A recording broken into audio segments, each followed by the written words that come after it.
Coming to you from across the multiverse, this is the Marvel Infinity Rewatch Podcast.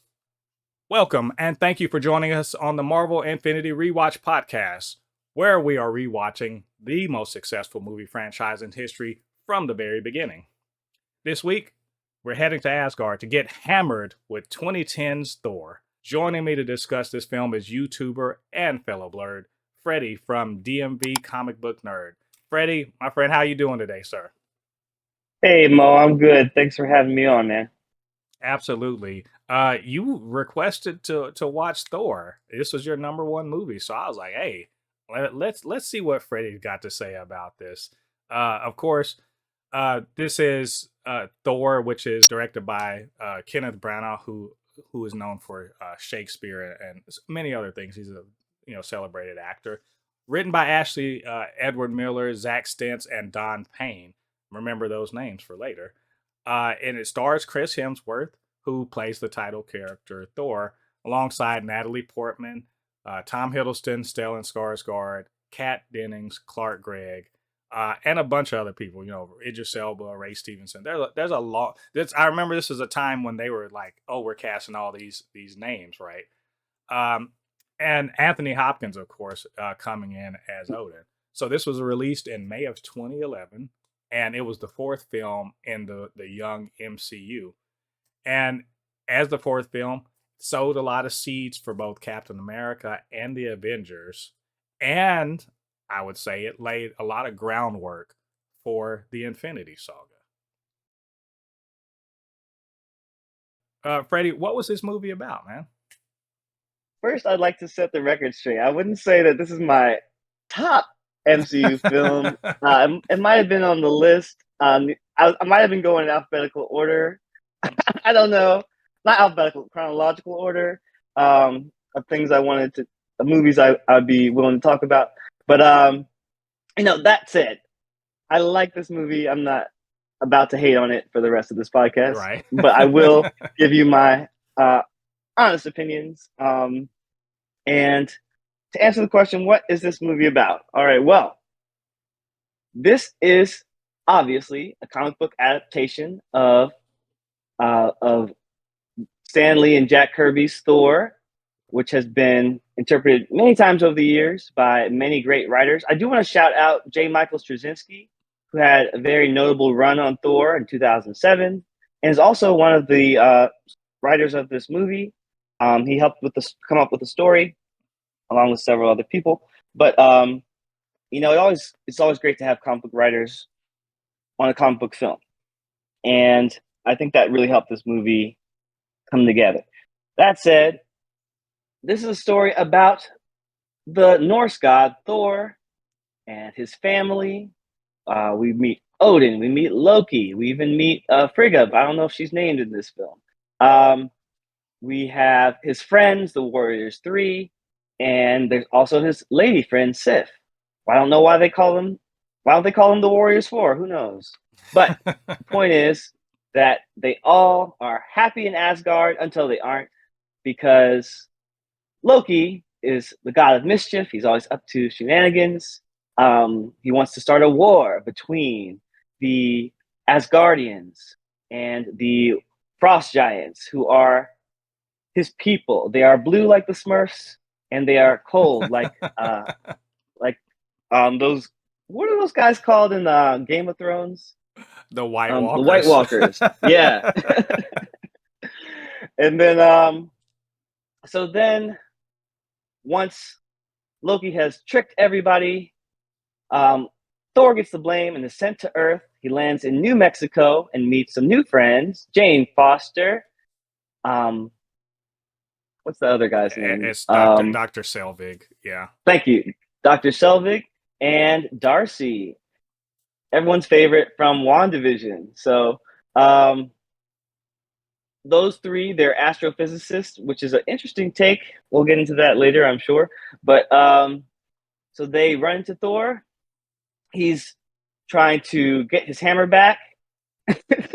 He's trying to get his mojo back too, really. He's trying to get his mojo back. I mean, I was waiting for some MC Hammer to drop, like hammer time.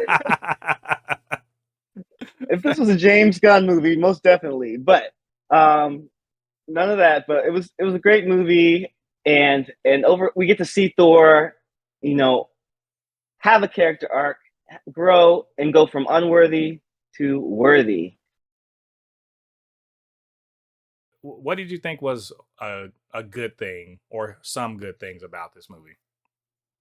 All right, number one, I've got to say, I freaking love the costuming. I think Thor looks amazing. His costume, especially in the beginning, when you first see him and he's got that Thor helmet on, I'm like, I wish he wore that for more of the movie because it's so comic book accurate without looking stupid. Like it looks really cool in my opinion. Like it looks cool in 2024 to me, and it looked cool the first time I saw it.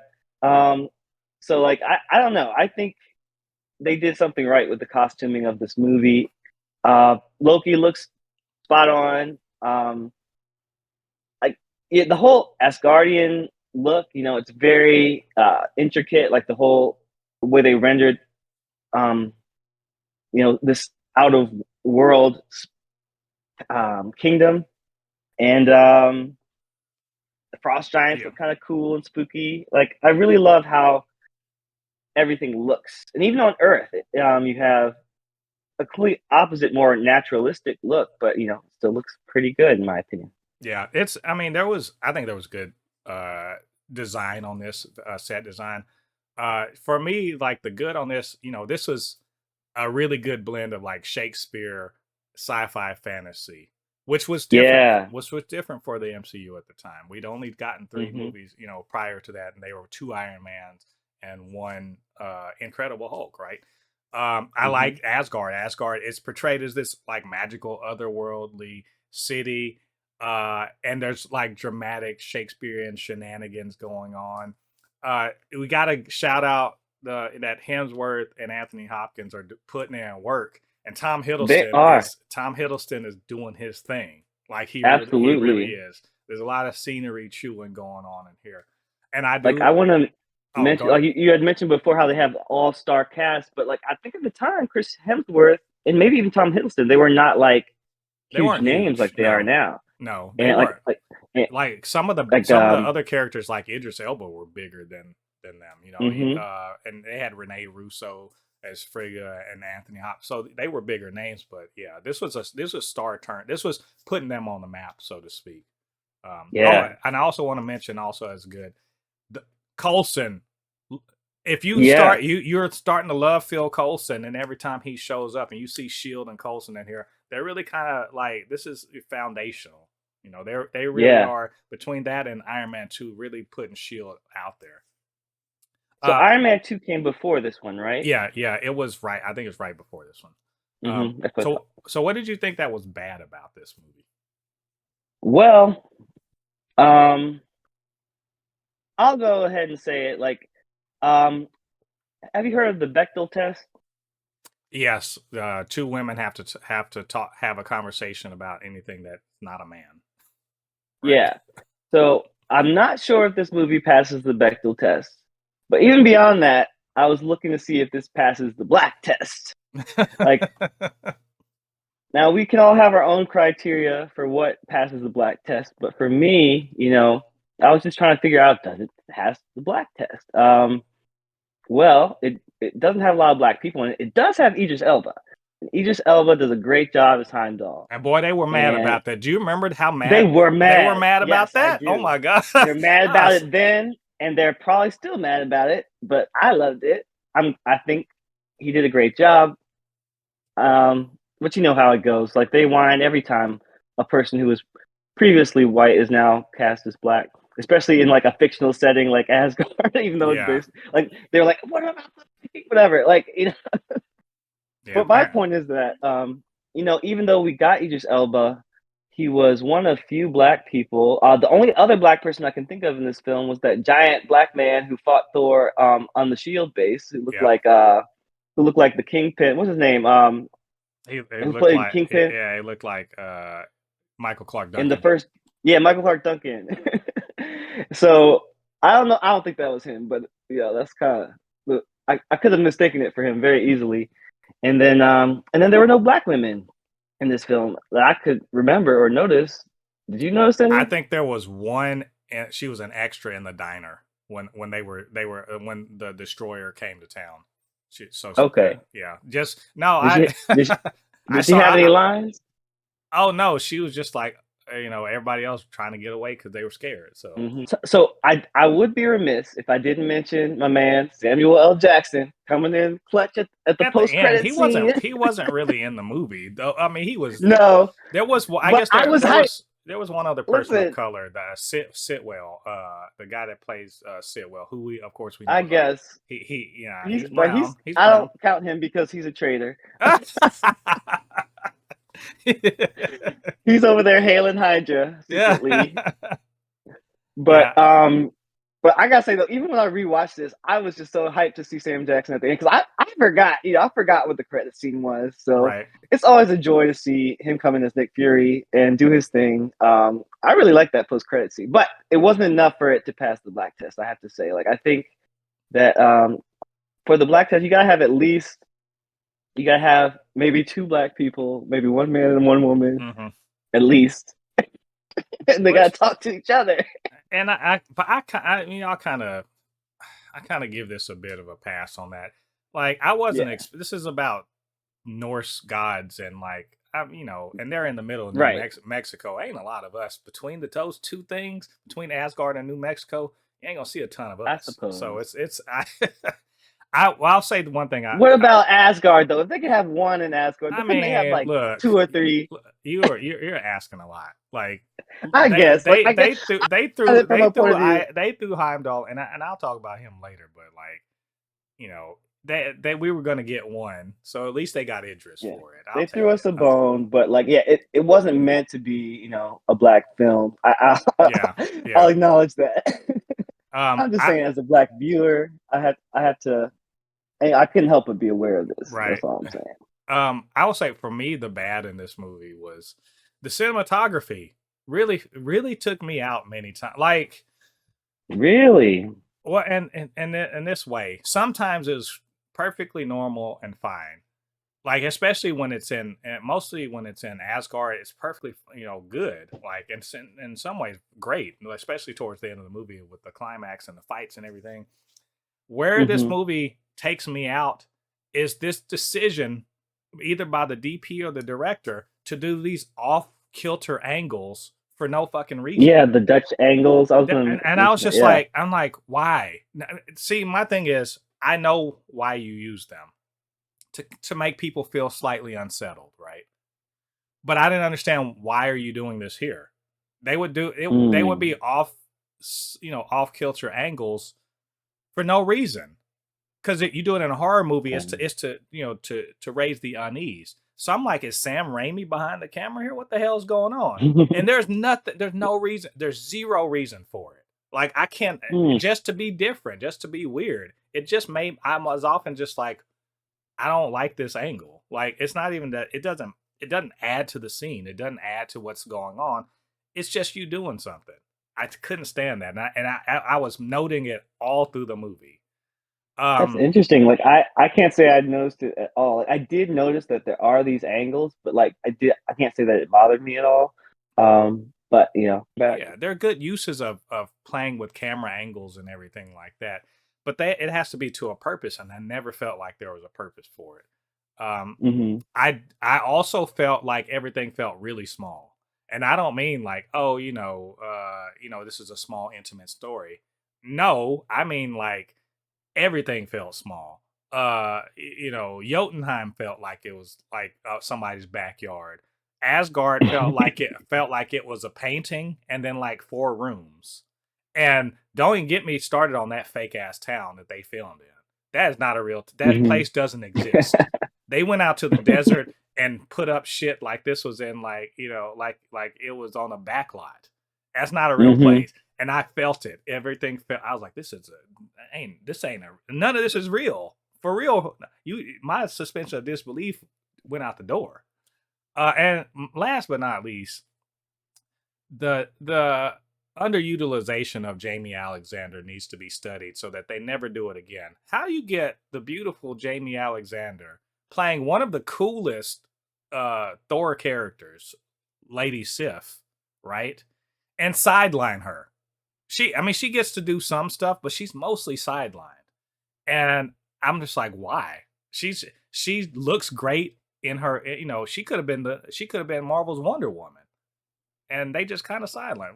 Don't do that. I don't like Uh, I feel like that's a bit of an overstatement. Like, I mean, not to be that. rude to Sif or her fans, like I am very well aware that people have wanted to see more of her throughout MCU history, including the actress herself. She's like, why can't Sif get a solo? I'm like, well, has Sif ever had a solo? Like, No, she never had. And I'm not saying she needs to no. leave. So, I'm saying like she can be so much cooler. Like there's a joke mhm. later on that they make of that oh yeah, it's you know Jackie what do you say Xena, Jackie Chan Yeah, and I was and like yeah, but Xena Robin Hood. yeah, and Robin, but Xena had a show and she was cool.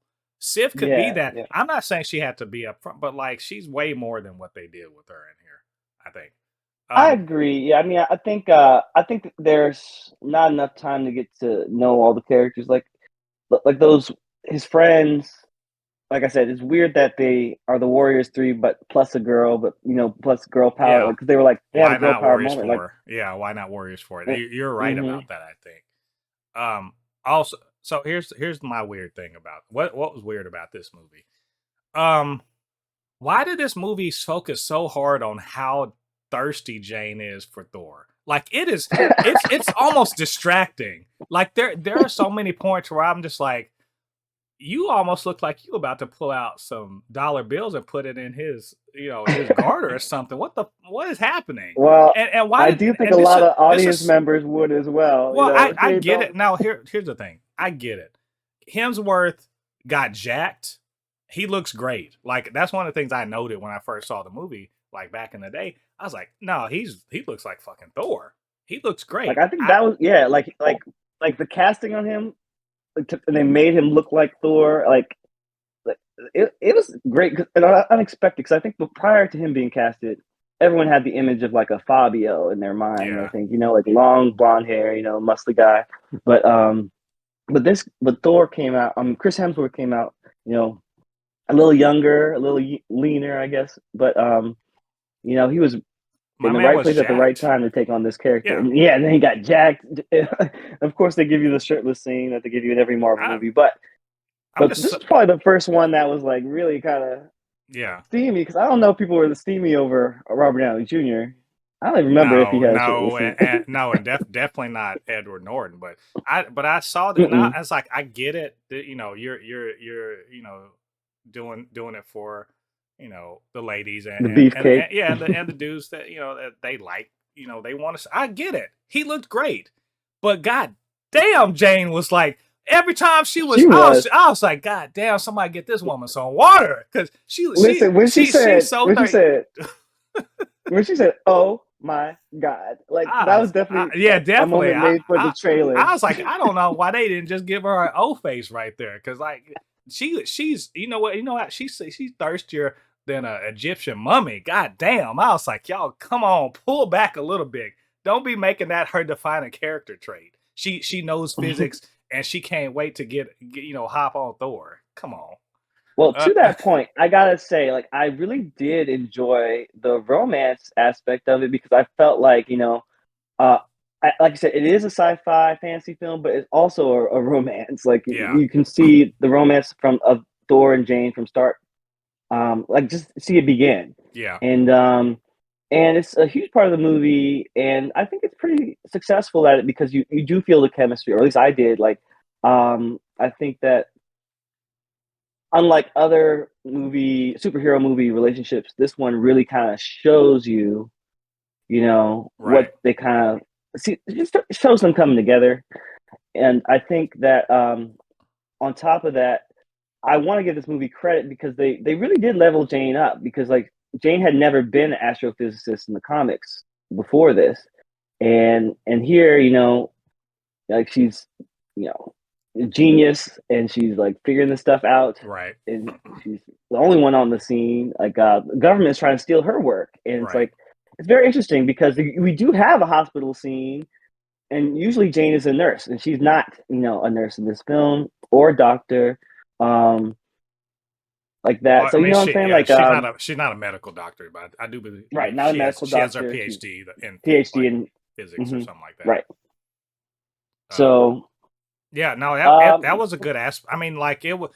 The thing is that Jane is so unknown by normal, normies or whatever, that changing her, to something else isn't a big deal. Like that's actually something that goes along with most of the movies in the MCU. Most people don't know this shit, and so mhm, therefore you can kind of do whatever. You can they're not change going to things around, complain and about yeah, and the only stuff like people that are that. going to complain are us, and like we're so small, we're such a small part of it. Like who cares? Like they're trying to make that Well, money. to that point, I would say like if it's a change that the hardcore fans are aware of and they like it, then that's a good change. Right. Like I think just the way she was, the whole thing about her being an astrophysicist made this film have a bit of a Twisters vibe to me. Where they're like Oh, storm that's chase. They true. even mentioned that, and then on top of that, they got it had the humor aspect, but it also had the science, and Right. Right. oh, it was kind of interesting looking back on it. Yeah. How does this fit into the MCU? As far as I can see, this is a hugely important movie to the MCU. Like I Yes. said before about the laying the groundwork for the Infinity Saga. This one brought sci-fi, fantasy, gods, and mythology into the MCU. Because prior to this, it was just Iron Man, two Iron Man movies, and Incredible Hulk. Because it's all Earth focused. So you bring out, their nine realms, all that stuff. You get to introduce the first Infinity Stone. We didn't know it at the time, but it introduced that, right? And it kind of introduced the wider cosmos to the hmm MCU's Earth. Um, This movie had a lot of legwork to do, and they pulled it off without making it feel too expositional, I think. mm-hmm. The great that it does a good job of exposition, but it frames it in a way that makes sense. So because you're often like, why are you sitting up here explaining shit to somebody who should already know? But like much like, and hmm we would see this later in Black Panther, when you have a father telling stories to his son or sons as a sort of like an oral tradition sort of situation, people are cool with that. That's fine. You're hmm talking to us, the audience, but you're also talking to a character within the movie, so the exposition doesn't feel unearned, like you're just info dumping us. Yeah, And right. Like it's at the very beginning, good. he was telling a story to his Hmm. kids, and that's very Exactly. relatable. This also kind of laid some Easter eggs or seeds for Captain America, as far as the whole Tesseract was concerned. Coulson and Shield and get expanded. See Hawkeye for the first time, right? It sets up, Hawkeye. yeah, it sets up Thor's return for the Avengers. So, Yep. to me, a very very important movie for the MCU. Yeah. Yeah. This So, movie knew what it was doing. Like this whole era, like Phase One, they gave us primarily, I want to say, Iron Man, Thor, and Captain America, mhm. and their solo films. I don't really include Hulk. I mean, you might, but I just can't because of the actor change. It just feels like a totally different I mean, thing to me. technically, it is part of the thing because where he is at the end of the movie is where Ruffalo's is at the start of Yeah. Avengers. So, um, but yeah, it's very important. So, did you see this in the theater? So I did not. Like I remember wanting to, but okay, so at this time in my life, I was actually living in New York in Brooklyn, and I was money was tight, so I was Right. like not really going to the movies as much. Um but I remember seeing like billboards for it, and I remember seeing commercials. I wanted to see it. I don't think I got to see it until like it came out on like digital, I think. I think I saw it on my computer. Right. I was gonna say Redbox, but yeah, Maybe I can think back. Like this was yeah. This is a 2011. while ago. This is over a decade ago. I I remember definitely saying, saw it on a yeah, smaller screen. Is all I'm yeah. saying. I definitely did go to the movie theater to see this. Me and my ex wife went to see this, and which was I'm thinking we must have left my daughter with her grandmother so we could go to do a movie night, but we were both hyped for this, and the theater people were hyped for it. This is because by this time we'd had 3 Marvel movies, right? And it was Hmm. clear something was afoot. So people were really into it. And then I think a lot of us nerds sort of hyped it up to our friends too about like Thor and all this other stuff. Uh, and I I think people were, I mean, they were interested. Like they wanted to, and I hmm think the trailers did a good job of kind of selling the hmm movie too. Especially featuring the Destroyer like that. But Yeah. when I saw it, I was like, and everybody, first of all, everyone in the theater really like got hype off of it. Um, Hemsworth looked great. He looked the part and everything like that. And I think one of the great things about this movie is that it kind of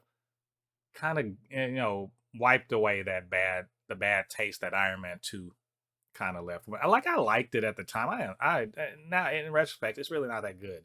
But this was such a good it was such a good character introduction that I was like, "Oh, I'm ready for the rest of it." Got me really I was really confident about Captain America because of this movie. Yeah, I think they were really reverent to the comics with this movie. Like they could have tried to do something, different, more edgy or whatever. But I feel like I felt the spirit of Jack Kirby in it. Like, Right. and not so much in like the design elements, but like just in the general sense, like just like it captured the elements of his story. The brother versus brother, the fatherliness of Odin, the romance with Jane and Thor. Um, I think um, all the elements were very lovingly brought into the film. Whereas, like, it could have been like, imagine if Zack Snyder had done this, it would Oh have my been a god, little don't. bit different. Oh my god, don't. It's a reason he hasn't been in the MCU. So what's a That's all I'm saying. It could have yeah. been like less, It could have been all spectacle and no heart. So mhm, I see that because a lot it's a lot of spectacle in this. It is, but mostly this movie it's about two people really. It's about Thor, realizing that to be a leader and to be a good leader, you have to he has to have more perspective. He has to be less warlike and more peace seeking, but also to how to stand on as they say stand on business. But he doesn't have to. mhm, That doesn't mean going around and taking out your enemies just cause. So right, he had to grow up. Yeah, and the thing is he didn't fully grow up in this. He grew up enough to enough, to know that he's not ready, and that was the yeah, point, right? The other thing is yeah, that because this is Loki's story too. You know, yeah, like Thor's character journey does happen very quickly. Like he goes through half the movie being, kind of ass, and then all of a sudden, when he's unworthy, can't lift the hammer, then he makes his friend some breakfast, or he at least yeah, passes out the plates of breakfast, and then all of a sudden he's worthy. yeah. It was it was one of those 2 day things. I feel like it feels like that person that walks into church off the street and then they do the altar call and now they're like I'm Hmm. saved today like and then you see like you still got some work dog you'll Right. be all- Now, I'm not going to diminish the fact that he did, he was willing to like lay down his life for his friends. He was going the Jesus route, and and he didn't know if he would be resurrected because at that time he didn't have the hammer. So like, I feel like that. I feel like even though it felt a little bit rushed, I think that they kind of did what they needed oh to do. it was super rushed they were just Yeah. like they're just like we're gonna need you to have complete change of heart in the next like 24 hours man can you do Basically, that we for we us just need you to stop Loki. Like Loki's going a Yeah, little crazy. and like I said, this part of this movie is Loki's journey, and to that, he really does, sort of go on his whole little journey too. We just kind of see him for who he is. And it's actually really good that they decide to kind of make two stories into one. And then So, his story had a nice slow burn because he doesn't even speak in the first couple scenes he's in. He's speaking with his eyes. Like, did you right, notice that? How he's just sitting back and quietly, fly on the wall, observing what's going on between Odin and Thor. And then right. all of a sudden, he'll like when they leave Odin's room, then they start to like have a little quiet conversation. And Loki's on one level, Thor's on another level, and then eventually, it's like halfway through the movie we start to see the real Loki. Yeah. And if you didn't know who Loki was, this is a good reveal, I think. Yeah, like he's a master manipulator in this film, which is perfect. Like that's what he needs to be. Yeah. So what was a standout scene to you in this movie? I'm gonna give it to that climax, because when he when he's dying and then uh Odin kind of, I guess, senses it and sheds a tear, and then the hammer launches itself into space and it comes out um over towards Thor, and then lightning strikes, and then he gets his costume back with the cape and everything. Like it was just kind of badass. Like I don't blame Jane for having her jaw hanging open because it was just really cool. Oh, she's like, there is a god, and his name is Yeah, Thor. yeah. And he's into me. I That was so funny. to me, I had an honorable mention, so I'm not going to explain. I'm just going to say honorable mention was Loki and confronting Odin about his heritage and Yeah, that coming to was a very Asgard. good It's very scene. powerful. Two actors doing their thing, and I can't ever be Yeah, mad at that. But to me, my favorite scene is Loki and Thor fighting on the Bifrost. Yeah, I mean, yeah, that was yes, great yes, too. it's a big action scene, and we love those, but there's a deeper meaning to it because they're talking to each other, like heroes and villains do, and it's not just a physical fight; it's also kind of an emotional battle going on where Loki gets to kind of express all of the negative feelings he's had for years living in Thor's shadow, and Hmm. Thor gets, he shows how hurt he is by the betrayal and how confused he is, and that he had never knew Loki felt this way. So they really are kind of like dealing with their inner demons, if you will. And so it's not Hmm. just physical confrontation. They are really butting heads on multiple levels. And Yeah, then to I have think that has to do with like the Shakespearean drama that Branagh wanted to yeah. inject, and it's already there. It's from the text, like it's from the comics. Yeah. And have that entire sequence capped off by Odin waking up and coming and saving his boys, right? Yeah, and And then on top of that, Loki letting go yeah, at the last minute. yeah, it's I cannot underscore it enough. This movie starts an amazing character arc that is paid off after 10 years later by with Loki, Loki season 2. It really is the start of a possibly the best character arc that's in the entire MCU, and even better than Tony Stark, because there's a ton of nuance to it. And Loki is villain, hero, villain, hero. He jumps. He's never that one thing, right? So when he finally gets to where he does in Loki season 2, this is where we began. I really love Tom Hiddleston's work. My standout performance for this is Tom Hiddleston. Yeah, I could tell. I mean, like He's for great. for real. Look, no shade. I'm not shading anybody in this movie. To me, I think Anthony Hopkins is killing. Yeah, he's really good as Odin. Hemsworth, he embodies Thor. He's doing a great job too. But that damn Tom Hiddleston is doing his thing in this. He is stealing the show. As far as I'm concerned, he upstages everybody in this movie. When he gets a chance to be in a scene, it's his scene. Uh, I even when he's getting his butt kicked by Thor, yeah. he's out acting his scene partners, and I really enjoyed it. I can't disagree. I mean, I do think that Tom Hiddleston did amazing work. I mean, and also like you said, his scene work, his partner, like everything. He did everything he needed to do, and he set it up for himself to come, like for people to want to see his character come back. Like I think, honestly, I feel like this and Avengers are some of my favorite Tom Hiddleston performances.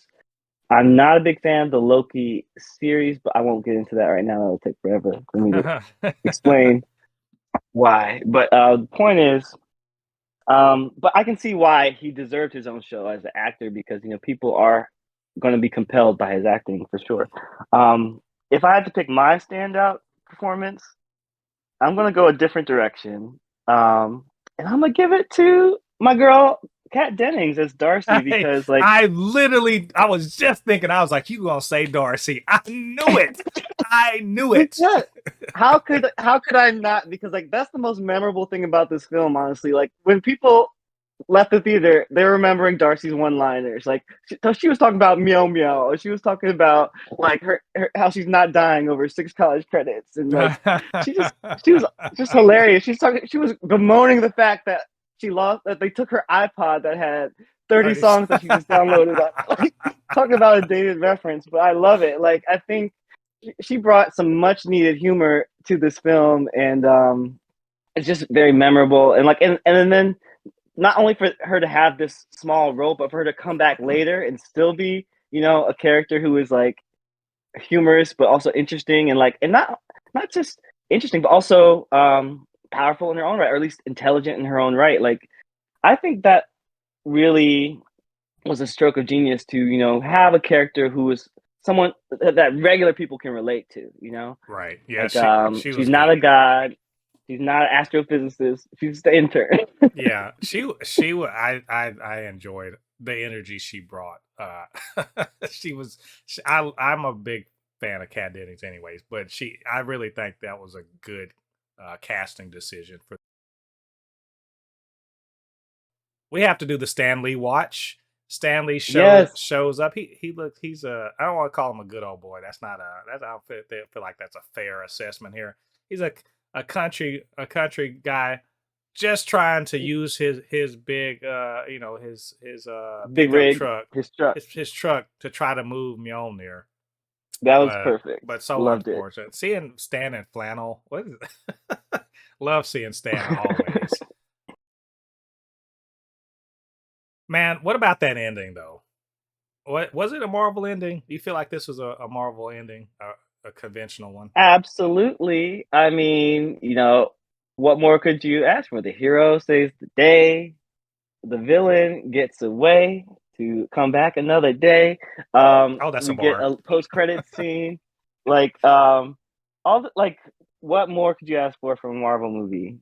Like Yeah, they even had the Avengers tease, which was huge at the time, and not only was it a tease, but it came back around to being something worth waiting for. Like, and then at the very end of this film, before the credits, I do want to shout just like the tease of the romance, because like I thought that was beautiful how like Thor, when he broke the Bifrost, the bisexual bridge that they have up there, um, he was he was like, "Oh, I might never see Jane again." But Heimdall was like, "Well, maybe he might. Who knows?"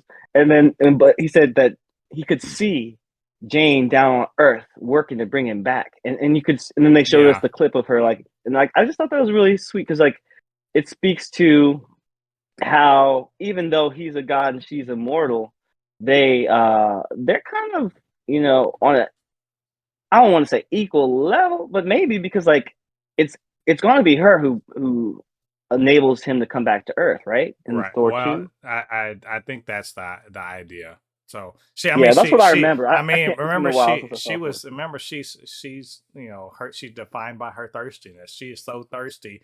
She gonna make a whole Stargate just to get him on her Right, feet. I'm, hey, I ain't saying that. That's what the movie's saying. She's sitting right. up Like there at the end of the movie, trying to make it work. she It's said, once yeah. you go Thor, you never go back. Like you can't. So Like she's like you can't be standing me up. I'm across the right. universe for your ass. I was like, okay. You can. Beautiful. I was gonna say, you mentioned Heimdall. I did want to mention. I meant to say it earlier. How they had this? They did my boy wrong. Why they had the man sitting up like a black lawn jockey sitting up there on the Bifrost? They Oh, froze his ass. I was like, you know what? I know y'all didn't mean to do that, but I saw that and I was mm-hmm. like, you get the hell out of here. Don't be doing my dog. Yeah. Don't be doing Heimdall like That sucked, but it was lit when he like broke himself out of the ice and then chopped down two of the guards. Like I was yeah. like, oh, that's the I mean, he did do his thing. I'm gonna give him that. They didn't totally sideline him, just mostly. yeah. So was it a Marvel? To me, it was it's a Phase One Marvel ending, which was not a big group of people running at each other, but it was the hero and the villain duking it out, you know, And I guess for the small lightning scales. is Yeah, the big blue beam in the sky. Like there's always got to be that, you yeah. know. But they just they duke it out. They have their little personal squabble, and it gets resolved. The hero wins. So I mean, it's a Phase One. It's not one of the later Marvel endings. The Marvel endings that I sort of criticize at towards Phase Three. Stakes aren't super earth shattering, not really. And it's more about the symbolic breaking of the relationship, between Thor and Loki. So I liked it. I think it was good. You did mention the credit scene, so let's talk about it. Uh, I think it's one of the best credit scenes, and not in the sense that it's like, oh my god, it's that person's showing up, or oh my god, that's showing up. It's in the sense that it very much served the larger purpose of the And plot. MCU, of getting us Yeah. to Avengers, with Yeah. I, Nick Fury, right, and with yeah. Loki. Like it helps in hindsight that we can see that it was delivered upon. Like it's literally like a scene that led into Avengers. But um but even in the moment, like I feel like it was probably just as effective just because, I think the hype it just increased the hype tenfold. We were like Yeah. ready to go. Well, I mean, Yeah. seeing that Loki was not dead and was Mhm. was like possessing or controlling or whatever Dr. Selvig, and then Mhm. and then seeing this thing, they set the Tesseract there, and you're like, what is this? And of course, Captain America is going to answer that question. So, Mhm. like all the way, it's a great post credit scene. I think it's one of the best in the MCU. Uh, I can't think of them all from like I can't remember all of them, but I think it's definitely a contender for sure. yeah. So with all of that said, we've covered all of this. It's time to rate this thing. We're gonna rate it out of 6 Infinity Stones. So what's your rating for Thor? You know what? I am going to go ahead and give it I want to give it 6. Like I mean, I'm like I want to knock it down by 1 point, but I'm trying to figure out why I would do that. And I think overall, as a Thor film, honestly, I feel like we couldn't have gotten a better first Thor film. Like I know that there are big fans of some of the later films. I know Ragnarok is a fan favorite. Personally, I enjoyed Love and Thunder. I mean, I know people disagree, but I'm not saying it was the best one. I'm just saying I didn't hate it. What else was there? Thor 2. That one's also much reviled, but I don't think it's terrible. But I'm saying in general, I think Thor 1, if you are at all interested in the Thor character, you gotta watch this film because it was made very lovingly and it tells a fun story. And I can't get my boyfriend to watch it for the life of me. Like he said he fell asleep the first time he watched it and is not interested to watch it. We've watched so much other MCU stuff, but he'll never go back and watch this with me. that's But I'm that's all sitting over fair. here and enjoy it. Yeah, Yeah, and that's fine. I So I'm gonna give it 6. 6 out of 6. I can't follow you there. I mentioned some problems I had with the movie earlier Mm-hmm. on. I give it a 4 out of 6 Infinity Stones. So Thanos can't snap the universe with my rating, but he'll get close. Mm-hmm. As long as Thor, he can get Thor not to go for the neck. He can get there. Um, Mm-hmm. and the reasons were really the cinematography. It's glaring to me, and it bothers the hell out of me that they do kind of fast track some aspects of the story, and I don't care that much for them fast tracking that. Um, And I feel like the over it that keep saying about Jane being thirsty. I'm like, I wish that wasn't such a major part of her characterization. I wish they leaned into some other aspects of her rather than that. But there's a lot of good going on as far as the Hiddleston and Anthony Hopkins and Chris Hemsworth. I really enjoy this movie. I think it's a great movie. It's just not. I don't think it's like one of my top MCU movies. So 4 out of 6 for me. So with that being said, I think we covered everything here. I just So I just want to clarify, like my 6 is because it's not my top MCU film, but it is a must see, I think, in terms of like just MCU history. I think it really holds its place.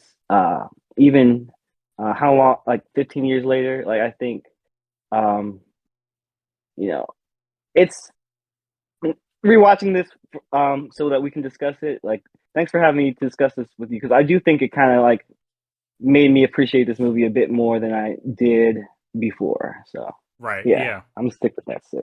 All right. Yeah, so with all that being said, Freddie, thanks so much for joining me on this episode of the Marvel Infinity Rewatch podcast. It was very fun. I love talking about these things. So where can the viewers reach you on social media and on the internet? Well, you guys can find me at DMVCBN. Primarily these days, I am on Threads and Blue Sky and YouTube. Um, you might find some of my older accounts around the web, but I can't be active everywhere at once. I'm not Heimdall. Right. He sees all.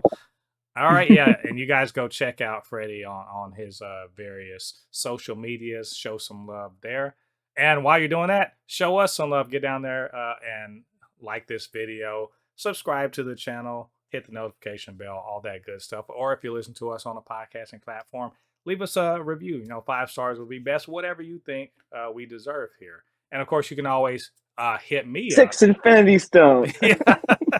I wish they could get 5 stars is that's as many as we can get. But Yeah. like I said, you can hit me up on social media. It's supernotfunnyshow@gmail.com, blurred_forest1 on Instagram and on Threads, super_not_funny show on TikTok. So with that being said, thanks for joining us this week. Come back. We got the very next one, which is going to be Captain America, the First Avenger. And trust me when I say you're going to be interested to be there for all of the Nazi punching. There's lots of Nazi punching, and everyone loves that, right? Looking forward to it. So, all right, thanks for joining us. So, until the next time, we'll see you guys on the other side of the thread. Peace.